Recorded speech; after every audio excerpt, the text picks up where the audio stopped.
예, 저출산 고령화 대책이 또 나왔죠. 잘 아시는 것처럼 그동안에 십몇 년 동안 120~130조가 넘는 그런 저출산 예산이 들어갔는데 아시는 것처럼 올해 우리나라 합계 출산율 이제 1 미만으로 내려갈 가능성이 굉장히 좀 큽니다. 0.95명으로 일단 예상이 벌써 돼 있는 상태인데요. 그 돈 다 어디다 썼냐라는 그런 국민들의 비난 여론 뭐 항상 있죠. 어쨌든 오늘 정부가 낸 저출산 대책 그리고 거기에 이제 고령화 대책까지 좀 분석을 좀 해보고 정말로 이번에는 좀 실효성 있는 대책이 나온 건지도 한번 따져 보도록 하겠습니다. 오늘 도움 말씀을 위해서 숭실사이버대 이호선 교수 모셨습니다. 교수님 어서 오십시오. 안녕하세요. 패러다임이 전환했다 뭐 그런 얘기가 나오는데 오늘 내용 보시면서 그런 생각이 좀 드시던가요? 일부분에 있어서는 그런 생각이 좀 들 수는 있었을 것 같아요. 왜냐하면 기본적으로 이번 그 기조 자체가 과거하고는 약간 다른 지점이 있습니다. 어떤 그게 바로 점이죠? 뭐냐? 아이는 이제 만드는 것이 아니라 낳는 것이다. 이런 네. 기본적인 삶의 질에 대한 입장을 강조하면서 예. 이 부분이 사실 우리가 돈을 쏟아부었고 그다음에 어떤 식으로 정책적으로 지원을 했을 때 아이를 맞추어 날 것인가. 그래서 우리의 목표가 지금까지는 1.5명이었거든요. 1.5명 정도 우리나라가 아이를 출산율을 갖게 된다면 사실은 어느 정도는 그 유지할 수 있겠는가라는 목표를 가지고 지금까지 가져왔었는데 네. 이젠 이거 의미 없다라고 판단을 한 거고요. 그 합계 출산율 얼마를 목표로 하는 것 자체를 이제 이제는 내려놨다 이거죠. 내려놨다는 얘기고 다만 이제 30만 명 이상으로 떨어지면 이게 너무 위험수위니까 요 정도만 우리가 어느 정도 지원을 하는 걸로 하고 전반적으로 사람들이 가지고 있는 생애 전체에 대한 만족감을 좀 높여가지고 아이고 살만하다. 이제는 좀 애 낳아도 되겠구나. 이런 긴 호흡이 발생하게끔 그 환경을 전체적으로 조성하겠다는 게 말씀하셨던 패러다임의 전환이다. 이렇게 보셔야 될 것 같아요. 그렇게 말씀하신 걸 들어보니까 이번에 나온 대책이 비용도 좀 줄이고 혜택은 늘리고 뭐 등등등 이렇게 하는 거 보면은 뭐 그렇게 그 말씀 좀 부합이 되시는 것 같은데요. 그런 측면에서 봤을 때 교수님께서 보시기에 오늘 나온 일단 저출산 대책부터 먼저 짚어보면 어떤 게 가장 이런 것 참 괜찮다라고 보신 게 있으셨습니까? 전반적으로는 뭐 이렇게 그 뭐랄까요, 약간 아기자기한 면이 있다고 좀 봐야 될 것 같아요. 아기자기한 면. 다만 이게 이전의 정책하고 아주 많이 달라진 건 없습니다. 다만 요 지점에 있어서 몇 가지 이제 아이를 낳을 때 우리가 보통 애들 키우다 보면 어렸을 때부터 보통 애들이 엄청나게 아프거든요. 의료비부터 시작해서 아이를 키우는 과정에 생겨나는 여러 부가적인 여러 비용들이 발생하는데 예. 이 부분을 과거에는 개인적 관점에서 이걸 해결하려고 했다면 그렇죠. 이제는 사회적 돌봄을 완전히 확대하겠다는 의미거든요.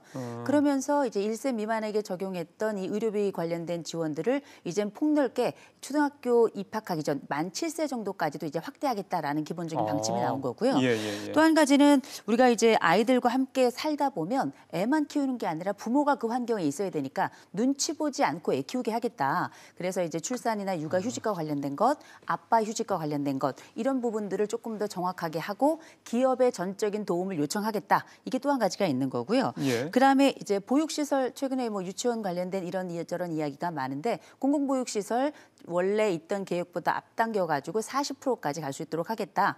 그러니 우리가 시스템을 이 정도 갖추고 가고 있으니 너무 염려 마십시오. 이게 바로 우리가 생각하고 있는 패러다임의 전환입니다. 이런 얘기를 하는 거죠. 참 좋네요. 근데 그 들어가는 돈 다 어떻게 한대요? 그게 조금 걱정입니다.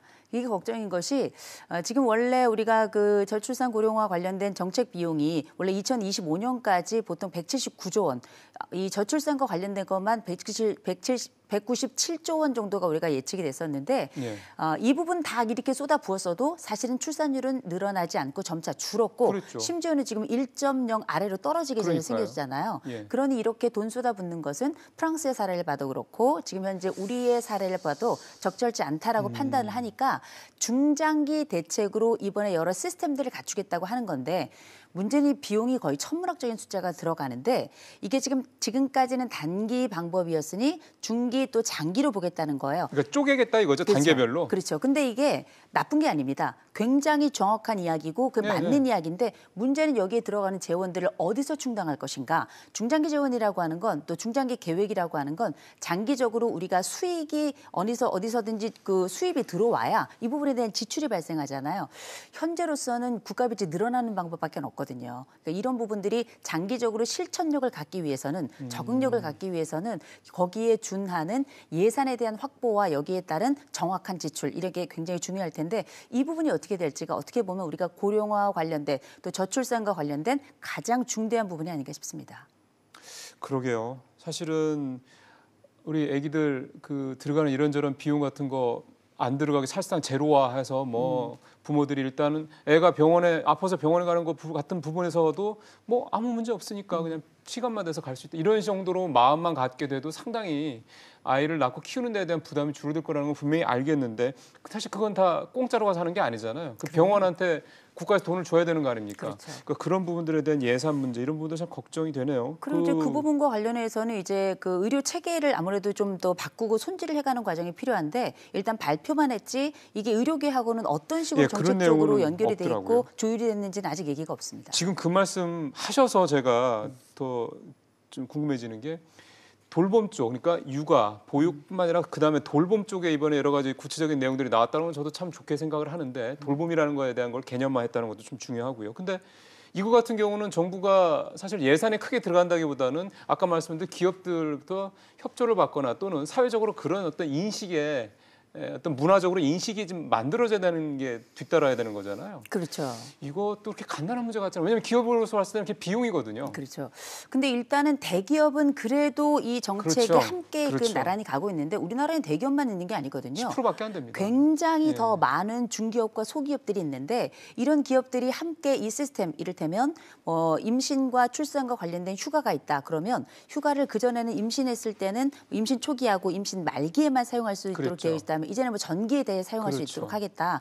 또 출산 휴가 같은 경우도 1년에서 2년으로 늘리겠다. 아빠가 출산 휴가를 쓸 때도 그전에 3일에서 유급을 해서 10일로 늘리겠다. 그렇죠. 근데 거기에서 발생하는 이제 인력 그 수급의 문제와 또 여러 가지 어려운 측면들에 대해서 아직 조율된 바가 없거든요. 그럼 이걸 또 다시 여러 정책적 과정을 통해 가지고 지원을 또 해야 되는 부분인데 이 역시 예산이기도 한데 이건 예산만의 문제가 아니라 그러니까요. 장기적으로 중소기업들이 이제 가지고 있는 이 어려움들을 어떤 식으로 거대한 차원에서 함께 발맞춰 갈 것인가 굉장히 큰 도움이 필요하거든요. 이 부분에 대한 조율에 대한 구체적인 항목들 또 구체적인 결과들이 어떤 식으로 얘기가 될지 좀 그러니까요. 저도 좀 궁금합니다. 지금 사실은 뭐 잘 아시는 것처럼 주 52시간 근무제 문제, 그다음에 최저임금 문제가 그렇죠. 시행이 되는 것에 있어서 가장 큰 어려움을 겪는 데가 바로 또 중소기업들이거든요. 그럼요. 영세 자영업자들이고. 어쨌든 뭐 그 부분도 좀 보완을 할 거라고 믿겠습니다. 이제 고령화 쪽 얘기를 좀 해보면 네. 지금 사실은 잘 아시는 것처럼 우리나라 65세 이상 고령자 중에 44% 어디서는 뭐 46%까지 나오던데 하여간 절반 가까이가 빈곤층이잖아요. 가난하다는 얘기지 않습니까? 네네. 그래서 이 소득 문제가 상당히 심각한데 정부는 다층 체계를 갖추겠다 이렇게 얘기는 하대요. 다층 체계를 갖추겠다고 이야기한 얘기는 이제 처음 나온 얘기는 아니고요. 그렇죠. 워낙에 있던 이야기인데 이 부분을 어떻게 강화할 것인가에 그렇죠. 대한 조금 더 구체적인 안들이 나온 거라고 보셔야 될 것 같아요. 뭐가 더 구체화된 겁니까? 그러니까 몇 가지가 있는데 제일 먼저는 이제 공공소득에 관련된 부분인데 우리가 보통 연금이라고 부르는 기초연금이라고 네. 하는 부분이 지금 현재는 이제 25만 원 기준 얘기 나오지만 2021년까지 30만 원으로 늘려가겠다. 네. 그래서 적어도 우리가 알고 있는 소득 대체율을 조금이라도 높인다. 높여보겠다. 그렇다면 우리가 아무래도 그전에 49%까지 올라갔던 상대적 빈곤율이 조금 더 떨어졌던 것처럼 실제의 빈곤율은 더 떨어지지 않겠는가. 글쎄요. 지금 이렇게 예측이 되고 있는 거고요. 두 번째로는 사실 우리가 보통 이 공적 연금만 가지고 살 수가 없습니다. 워낙에 적으니까 오죽하면은 주머니 연금, 포켓 연금이라고 하겠어요. 그래도 이게 하루하루 매달 뭔가가 나온다는 게 얼마나 중요한 의미겠어요. 근데 이게 중요한 의미가 된 게 개인 연금이나 퇴직연금에 대한 준비가 전혀 안 됐거든요. 맞아요. 중도 예. 해지한 분도 맞아요. 많고 예. 아예 안 둔 분들도 많았기 때문에 그러니까요. 예. 이런 부분들에 대해서 지금부터 차곡차곡 쌓아가기도 하고 이 부분을 만회하기 위한 하나의 방법으로 공공일자리를 좀 늘리겠다는 거예요.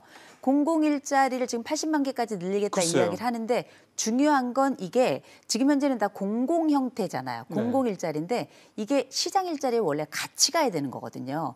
왜냐하면 공공일자리라고 하는 게 뭐 많은 분들 이제 경험해 보셔서 아시겠지만 뭐 환경미화라든지 예. 굉장히 이분들이 가지고 있는 과거의 능력이 적용되는 것도 아니고 그럼 관계 없죠. 그럼요. 예, 예. 그냥 거기다가 지금 현재 한 27만 원 정도 요 정도 받고 계시거든요.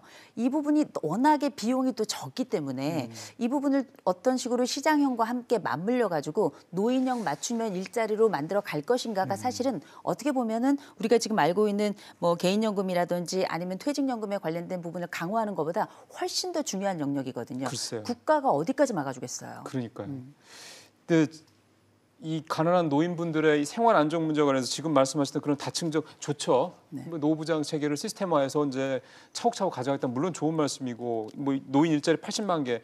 그래서 일을 하시면은 좋죠. 뭐 한 달에 몇십만 원이라도 이렇게 더 지금 기초임금에 더해서 늘어나면은 조금 더 이제 나아지시는 건 맞긴 한데 근데 이분들은 사실은 단기 대책이 필요한 분들인 거잖아요. 중장기로 뭐 어떻게 하겠다 이게 중요한 게 아니라 지금 당장 내 손 안에 내 통장에 얼마의 돈이 찍혀서 내가 다음 달에 당장 쌀을 사 먹거나 연탄을 몇 장 살 수 있게 해줘야 되는 거잖아요. 네네. 근데 이번에 보면은 그런 긴급성하고 신속한 이런 부분들에 대한 것들은 그렇게 눈에 띄어 보이지는 않습니다. 지금 이제 우리가 고령화 정책에서 제일 문제가 되는 건 뭐냐면 아픈 어르신들을 위한 시스템 그래도 꽤 잘 돼 있어요. 장기 요양보험이라든지 이런 걸 네네네네. 통해서 또 이번에 기초생활수급권자 관련해 가지고 그 부양 의무자에 예, 대한 그것도, 자격을 예. 이제 폐지하겠다 글쎄요, 해서 그것도 이 부분이 있더라고요. 늘려가는 건 좋은데 중요한 거는 건강한 어르신들이에요. 건강한 분들을 위한 일자리라든지 건강한 어른들을 위한 이 뭐 여가 인프라라든지 이렇게 실질적인 경제적인 부분 또 실질적인 이런 여가의 부분들에 대한 시스템이 사실 거의 정비가 안 돼 있습니다. 그리고 저출산 고령화 쪽에서는 사실상 저출산에 많이 포커스가 가 있기 때문에 이 고령화 쪽에서는 상대적으로 굉장히 좀 미비한 점이 많고요. 그럼에도 불구하고 우리나라는 지금 이미 고령 사회를 들어갔고 초고령 사회를 바라보고 있거든요. 그러니까 정부가 해야 될 일이 워낙 많긴 하겠습니다만 적어도 저출산 쪽에서도 지금 제일 중요한 부분이라고 할 수 있는 여성들의 경력 단절에 관련된 얘기가 이번에 빠져 있고요. 이번에 그거 없더라고요. 예, 맞습니다. 그리고 정확합니다. 노년들과 관련해서도 구체적으로 우리가 산모작으로 가겠다라고 말씀은 하셨지만 그 정책 기조에도 어떤 식으로 일자리를 창출하겠다는 이야기는 아직 없는 상황이라서 이 부분에 대한 구체적인 공지와 구체적인 고민과 구체적인 결과와 열매들까지 좀 이번 정부에 봤으면 좋겠습니다. 예, 알겠습니다. 말씀 잘 들었습니다, 교수님. 예. 고맙습니다.